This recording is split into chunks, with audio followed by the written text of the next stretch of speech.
天地梗係有正氣啦，我哋個法院就係代表啊嘛，你唔等於個法院咁樣判佢就係冇正氣喎。江醫生講緊嘅係尋日終審法院終於就佢家姐小甜甜830億嘅遺產案畫上句號啊！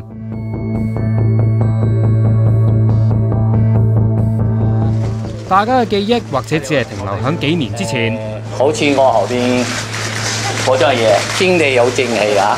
江醫生一方嘅華懋慈善基金響小甜甜遺產爭議案度打贏咗陳振聰，亦都即係話小甜甜02年立下嘅遺囑係真噶，佢要將所有財產留俾早響88年同老公黃德輝成立嘅華懋慈善基金。不過律政司早喺大前年突然以慈善事務守護者嘅身份入稟要求法庭澄清基金唔係受益人而係信託人。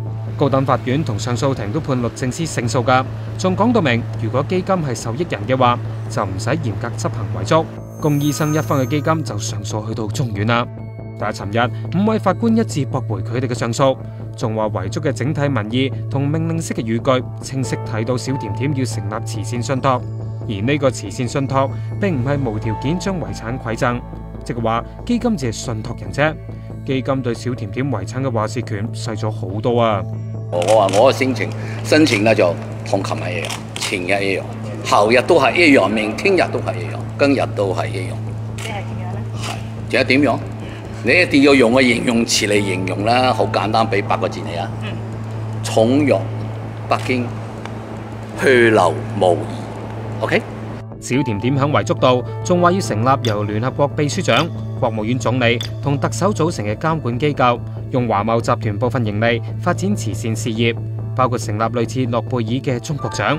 中院認為中國獎唔使跟足諾貝爾獎噶，重要嘅係慈善目的，希望基金理事會同律政司合作，定下監管慈善信託嘅計劃，交俾原訟庭審批。袁國強嘅歡迎中院嘅裁決，令基金往後路向清晰咗。但仍然會同獨立臨時遺產管理人商討，希望喺法律框架底下發揮基金最大嘅慈善效益。曾經炮轟基金管理不善，小甜甜嘅前私人助理同契仔聽到基金敗訴都好滿意，仲對律政司主導監管點樣用啲遺產好有信心。嗱，講咗咁耐，到底基金由受益人變咗做信託人有咩分別呢？華懋之後又有咩動向呢？